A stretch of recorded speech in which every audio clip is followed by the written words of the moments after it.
এইটা হচ্ছে মমতা বন্দ্যোপাধ্যায়ের করা পোস্ট। সময়টা খেয়াল করুন, 3:05 অর্থাৎ 4টের সময় ভোটের নির্ঘণ্ট ঘোষণা হবে। তার ঠিক 55 মিনিট আগে মুখ্যমন্ত্রী মমতা বন্দ্যোপাধ্যায় ডিএ নিয়ে এই ঘোষণা করছেন যে বকেয়া ডিএ মিটিয়ে দেওয়া হবে। ভোটের নির্ঘণ্ট ঘোষণা এখন থেকে ঠিক আধ ঘন্টারও কম সময় পরে হতে চলেছে। নির্ধারিত সময় রয়েছে বিকেল 4টে, তার ঠিক 55 মিনিট আগে 3:05 এই সময় পোস্ট করছেন মমতা বন্দ্যোপাধ্যায়। এর আগে একেবারে মুয়াজ্জেম এবং পুরোহিতদের ভাতা বৃদ্ধির কথা ঘোষণা করেছেন মমতা বন্দ্যোপাধ্যায়, যেখানে 500 টাকা ভাতা বৃদ্ধি করা হচ্ছে বলে ঘোষণা করেছেন এবং 2000 টাকা করে এবার থেকে তারা পাবেন, এই ঘোষণা মমতা বন্দ্যোপাধ্যায় করেছেন। দুটো বড় ঘোষণা নিঃসন্দেহে, কিন্তু সব থেকে বড় ঘোষণা যে বকেয়া ডিএ মিটিয়ে দেওয়া হবে, এই ঘোষণা মমতা বন্দ্যোপাধ্যায় করছেন ভোটের নির্ঘণ্ট ঘোষণার আগে। অত্যন্ত তাৎপর্যপূর্ণ। এইটা হচ্ছে 2:40 2:40 অর্থাৎ ভোটের নির্ঘণ্ট ঘোষণা হওয়ার 1 ঘন্টা 20 মিনিট আগে পুরোহিত এবং মুয়াজ্জেমদের ভাতা বৃদ্ধির ঘোষণা করছেন। ভোটের নির্ঘণ্ট ঘোষণার 1 ঘন্টা 20 মিনিট আগে পুরোহিত এবং মুয়াজ্জেমদের ভাতা বৃদ্ধির ঘোষণা, এবং ভোট ঘোষণার 55 মিনিট আগে ডিএ মিটিয়ে দেওয়ার, বকেয়া ডিএ মিটিয়ে দেওয়ার ঘোষণা করছেন মমতা বন্দ্যোপাধ্যায়ের। দুটো ঘোষণা সময় অনুযায়ী অত্যন্ত গুরুত্বপূর্ণ। আজ বিকেল 4টায় ঘোষণা হতে চলেছে ভোটের নির্ঘণ্ট, এবং তার 1 ঘন্টা 20 মিনিট আগে পুরোহিত এবং মুয়াজ্জেমদের জন্য ভাতা বৃদ্ধির ঘোষণা, 55 মিনিট আগে বকেয়া ডিএ মিটিয়ে দেওয়ার ঘোষণা। মুখ্যমন্ত্রী মমতা বন্দ্যোপাধ্যায় করেছেন, তাই নিয়ে আমরা কথা বলেছিলাম confederation of state government employees এর সাধারণ সম্পাদক মলয় মুখোপাধ্যায়ের সঙ্গে। তিনি কি বলছেন দেখবো একবার।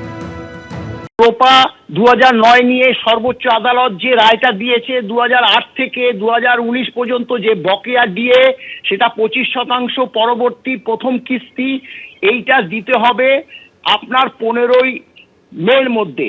আজকেই বোধহয় 15ই মার্চের মধ্যে, আজকেই বোধহয় সেটাই মানে ডেটটা শেষ হচ্ছে। সেক্ষেত্রে মাননীয়ার এই ঘোষণা আমাদের কাছে একটা বিরাট জয়। 25% সঙ্গে আরো একটা কিস্তি, সেটা দেবে কি দেবে না, নোটিফিকেশন জারির কথা বলেছে। 2-1 দিনের মধ্যে ফিনান্স থেকে যেহেতু নোটিফিকেশন জারি হলে এটা সম্পূর্ণ ক্লিয়ার হবে। তবে এটা ওই যে মামলা, অর্থাৎ ট্রাইব্যুনাল থেকে সর্বোচ্চ আদালতের যে মামলা, সেই প্রেক্ষিতে আজকে কিন্তু মুখ্যমন্ত্রী এই বক্তব্যটা টুইট করেছে। আইনজীবী বিক্রম বন্দ্যোপাধ্যায়ের সঙ্গে ফোনে আমরা যোগাযোগ করতে পেরেছি। বিক্রম, কি বলবেন? মুখ্যমন্ত্রী মমতা বন্দ্যোপাধ্যায় একেবারে 2009-এর রূপা অ্যাক্ট অনুযায়ী বকেয়া ডিএ মিটিয়ে দেওয়ার ঘোষণা, এবং এই মাস থেকে এরিয়া সমেত পাবে। এইটা কি সুপ্রিম কোর্ট যেটা নির্দেশ দিয়েছিল সেটাই তার মানে মিটিয়ে দেওয়ার কথা ঘোষণা করছেন? আমার এখনো অবধি নোটিফিকেশন হাতে পাইনি, তবে আপনাদের মাধ্যমে যেটা শুনলাম, শুনে আমার সেটা মনে হচ্ছে।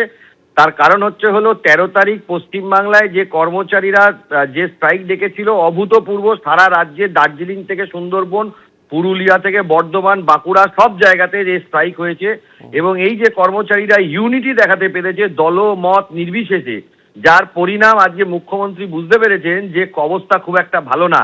তাই জন্য তিনি দিতে বাধ্য হলেন, এবং আগামী দিনে 2019-এর রোপা এবং এই ডিএর ইন্টারেস্ট, সেই নিয়ে লড়াই জারি থাকবে, কারণ এটা এরিয়ার ডিএ 2008 থেকে 2019 পর্যন্ত। না, কিন্তু একটা বিষয় বিক্রম আমি আপনার থেকে জানতে চাইছি, এই যে বকেয়া ডিএর প্রথম কিস্তি মিটিয়ে দেওয়ার ঘোষণা, যেটা অবিলম্বে করতে হবে, সেটা যাতে 31শে ডিসেম্বর পর্যন্ত সময় বাড়ানো যায়, তার আবেদন নিয়ে তো রাজ্য সরকার সুপ্রিম কোর্টে গেছিলেন। হ্যাঁ, গিয়েছিলেন যে তার আবেদন নিয়ে রাজ্য সরকার সুপ্রিম কোর্টে গিয়েছিলেন। কিন্তু আমি বলছি 13 তারিখে যে পরিমাণ কর্মচারীদের মধ্যে বিভিন্ন জেলা অফিস থেকে পঞ্চায়েত অফিসে যে পরিমাণ রিপারকেশন হয়েছে, যে পরিমাণ বন্ধ সফল হয়েছে, তাই জন্য মুখ্যমন্ত্রী এটা বুঝেছেন যে গ্রাস রুটে পশ্চিমবাংলার প্রতিটা মানুষ এর ওপরে ক্ষুব্ধ। এবং আপনি বিশ্বাস করবেন না, আমি বন্ধের সময় খুব কাছ থেকে দেখেছি বিভিন্ন জায়গায় সাধারণ মানুষ পর্যন্ত এই কর্মচারীদের ইস্যু নিয়ে তারাও সরব হয়েছিলেন, যার জন্য বাইরে থেকে লোকজন এনে গুন্ডা বাহিনী এনে তাদেরকে মারতে হয়, ধরতে হয়, সবকিছু করতে হয়, তাতেও কর্মচারীরা রোখেনি। এবং এদের এই যে একতা এবং ইউনিটি, এই ইউনিটির জেরেই আজকে মুখ্যমন্ত্রী মমতা বন্দ্যোপাধ্যায় এটা দিতে বাধ্য হলেন। ভবিষ্যতের ক্ষেত্রে আমি সবাইকে বলবো যে আপনারা ইউনিটিটা বজায় রাখুন, এবং আপনারা সংবাদ মাধ্যমও এটার একটা বড়, বিশেষ করে এবিপি আনন্দ একটা বড় কাজ আপনারা করেছেন, যে সঠিক জিনিসটা মানুষের কাছে তুলে ধরেছেন। প্রতিটা সময়ে আপনাদের একটা বড় সহযোগিতা পেয়েছি, যত সংবাদ মাধ্যম আছে সবারই সহযোগিতা পেয়েছি, কারণ অন্যায়ের বিরুদ্ধে রুখে দাঁড়াতে হবে। এবং আগামী দিনে এই বকেয়া ডিএর পরে যে বকেয়া ডিএর ইন্টারেস্ট এবং 2019 রোপার যে ডিএ, এই দুটো নিয়ে কিন্তু লড়াই জারি রাখতে হবে। প্রত্যেক কর্মচারীকে বলবো এই ধরনের একতাই আপনারা বজায় রাখবেন, কারণ রাজ্য সরকার সুপ্রিম কোর্টের কাছে সময়সীমা চেয়েও আজকে কর্মচারীদের একতা দেখেই তারা কিন্তু ফেরত চলে আসলো। তারা এই জায়গা থেকে নড়ে গেল। আমি যদিও বা সরকারি নোটিফিকেশন এখনো হাতে পাইনি, সেই নোটিফিকেশন, এবং এটাও নাকি শুনলাম উনি বলেছেন টিচার থেকে আরম্ভ করে যত আন্ডারটেকিং অর্গানাইজেশন সবার জন্যই এই বকেয়া ডিএ তা রাজ্য সরকারের পক্ষ থেকে সেটাকে রিলিজ করে দেওয়া হবে। অনেক ধন্যবাদ বিক্রম আমাদের সঙ্গে কথা বলার জন্য। ফোনে এই মুহূর্তে যোগাযোগ করতে পেরেছি স্টেট স্টিয়ারিং কমিটির সাধারণ সম্পাদক সংকেত চক্রবর্তীর সঙ্গে। আজকে মুখ্যমন্ত্রী মমতা বন্দ্যোপাধ্যায় এই যে বকেয়া ডিএ মিটিয়ে দেওয়ার কথা ঘোষণা করেছেন, যেটা মার্চ মাস থেকেই আপনারা পাবেন বলে ঘোষণা করেছেন মমতা বন্দ্যোপাধ্যায়, কিভাবে দেখছেন এটা আপনারা? প্রথম কথা, আমি তো প্রথম দিন থেকে বলেছি যে এই বকেয়া আমরা পাবই, আজকে পাই, কিছুদিন পরে পাবই, তাহলে আমাদের কথাটা সত্য হলো। 2 নম্বর হচ্ছে কর্মচারীদের বিপুল জয় হলো, একদম কর্মচারী শিক্ষক সবাই মিলে বিপুল জয় হলো। এবার দেখার যে এই যে ঘোষণাটা, এটার মধ্যে কোন ডিএটা পাচ্ছে। অবশ্যই 2009 রোপার যে এরিয়া সেই টাকাটাই পাবো। সুপ্রিম কোর্ট বলেছিল 15ই মার্চের মধ্যে প্রথম 25% মিটিয়ে দিতে। যেহেতু আজকে ঘোষণা হয়েছে, একদিকে তো ভোট ঘোষণা হওয়ার 45 মিনিট আগে, সেটা তো একটা ফ্যাক্টর, কিন্তু তার সাথে 15ই মার্চ এই তারিখটাও একটা বড় ফ্যাক্টর। তো ধরে নেওয়া যেতে পারে যে 25%টাই পাবো, বাকি যে 3 কিস্তি বা 4 কিস্তি, যত কিস্তিতে বাকিটা দেওয়া হবে সেটা হয়তো ওই কমিটি ঠিক করে রাজ্য সরকারের সাথে আলোচনা করে ঠিক করে দেবে।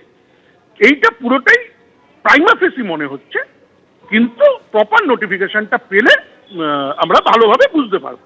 তবে একটা আশঙ্কার জায়গা থেকে যাচ্ছে, সেটা হচ্ছে যে এই যে অর্ডারটা, আমরা এখনো চিন্তিত, কারণ যে হলফনামাটা জমা দিয়েছে তাতে 3,17,000-এর যে ফিগারটা, ওটা আমাদের এখনো কনফিউশনে রেখেছে যে আমাদের যারা সহকর্মী, যারা পঞ্চায়েতে আছেন, যারা মিউনিসিপ্যালিটিতে আছেন, যারা স্কুলে আছেন, আমরা সবাই পাবো তো? কারণ আমরা আমাদের মধ্যে কোনো বিভাজন রাখতে চাই না, কারণ জয়টা সম্মিলিত কর্মচারী সমাজেরই জয়। এবিপি আনন্দ, এগিয়ে থাকে, এগিয়ে রাখে।